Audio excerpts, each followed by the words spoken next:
Assalamualaikum warahmatullahi wabarakatuh. Topik 4, demonstrasi kontekstual filosofi pendidikan. Pancasila sebagai fondasi pendidikan Indonesia. Nah, teman-teman, di sini saya akan menjelaskan identitas dan entitas. Identitas merupakan suatu yang memiliki keberadaan yang unik dan berbeda, meskipun tidak harus dalam bentuk fisik.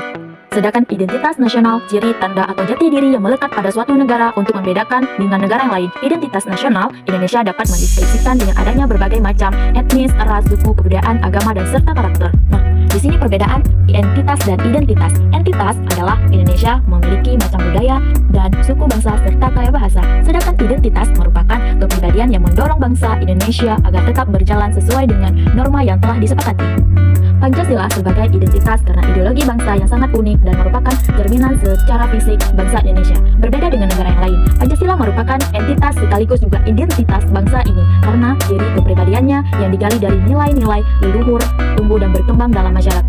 Dan budaya identitas Indonesia itu sendiri yang hidup dalam Bhinneka Tunggal Ika. Pengalaman berbeda dari profil, segi latar belakang, agama, suku, ras, bangsa, adat, budaya, dan sebagainya. Pancasila menempati posisi penting dalam kehidupan berbangsa dan bernegara Indonesia. Walaupun kita berbeda-beda, namun kita tetap satu ya, yaitu bangsa Indonesia. Pancasila adalah kristalisasi dari pengalaman hidup kita sehari-hari dan sejarah panjang bangsa Indonesia yang bertekad membentuk karakter, perilaku, etika, tata nilai, dan norma yang telah membentuk menjadi pandangan hidup bangsa. Dengan kita ketahui, Pancasila adalah kita sebagai guru harus menanamkan pada murid nilai-nilai Pancasila. Kita sebagai guru dalam kehidupan sehari-hari juga sebagai motivator, juga memberikan contoh-contoh yang baik kepada peserta didik. Nah, teman-teman, kalian sudah tahu belum profil Pancasila apa aja? Profil pelajar Pancasila beriman bertakwa kepada Tuhan Yang Maha Esa dan berakhlak mulia, kebenekaan global, gotong royong, mandiri, bernalar kritis, dan kreatif. Untuk membentuk profil Pancasila dan menguatkan fondasi Pancasila, karena Pancasila memuat nilai-nilai yang perlu dilestarikan dan diwariskan untuk generasi selanjutnya melalui pendidikan. Pendidikan Pancasila bertujuan membentuk kemampuan berperilaku. Yang pertama, mampu mengambil sikap yang bertanggung jawab sesuai dengan hati nuraninya demi kemajuan bangsa. Yang kedua, mampu mengenali masalah hidup bersama dan menemukan cara-cara pemecahannya. Yang ketiga, mampu mengenali perubahan-perubahan dan perkembangan ilmu pengetahuan dan teknologi serta seni. Yang keempat, mampu memaknai peristiwa, sejarah, dan nilai-nilai budaya bangsa untuk menggalang persatuan Indonesia.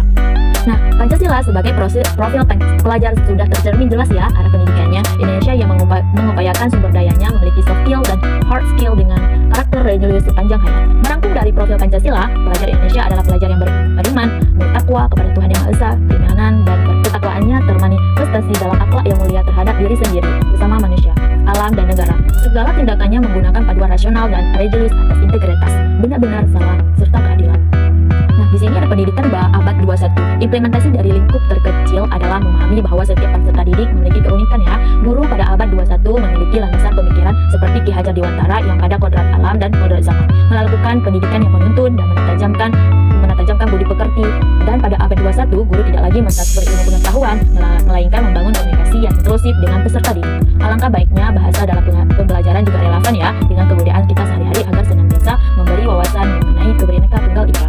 Jika abad 21, guru dapat menjadi tutor, fasilitator, dan memanfaatkan peran tutor sebaya yang tentu mencerminkan profil Pancasila. Pembelajaran tidak lagi dilakukan secara monoton ya teman-teman. Peserta didik dapat secara mandiri untuk memperoleh sumber belajar yang terpenting tetap memperhatikan etika dalam menggunakan teknologi. Nah, teman-teman, bagaimana sih cara mewujudkan profil Pancasila? Cara mewujudkan profil pelajar Pancasila pada pendidikan yang berpihak pada peserta didik dalam pendidikan abad ke-21. Sila pertama, ketuhanan Yang Maha Esa, dimensi beriman dan bertakwa kepada Tuhan Yang Maha Esa.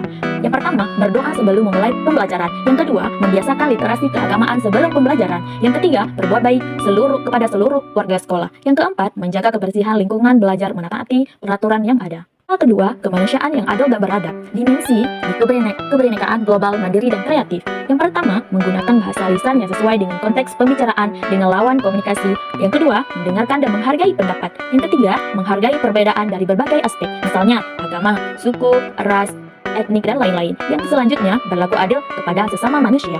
Sila yang ketiga, yang pertama adalah bekerja sama dengan siapapun dan dalam keadaan apapun. Yang kedua, mampu bekerja sama dalam kelompok. Yang ketiga, memiliki sikap simpati terhadap sesama manusia.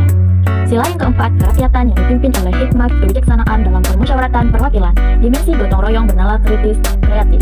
Yang pertama, mampu menggumulkan ide kreatif secara konseptual dan praktikal, bersikap terbuka, menghormati dan responsif terhadap perspektif baru dan berbeda, mampu berkompromi dengan anggota yang lain dalam kelompok untuk mencapai suatu tujuan.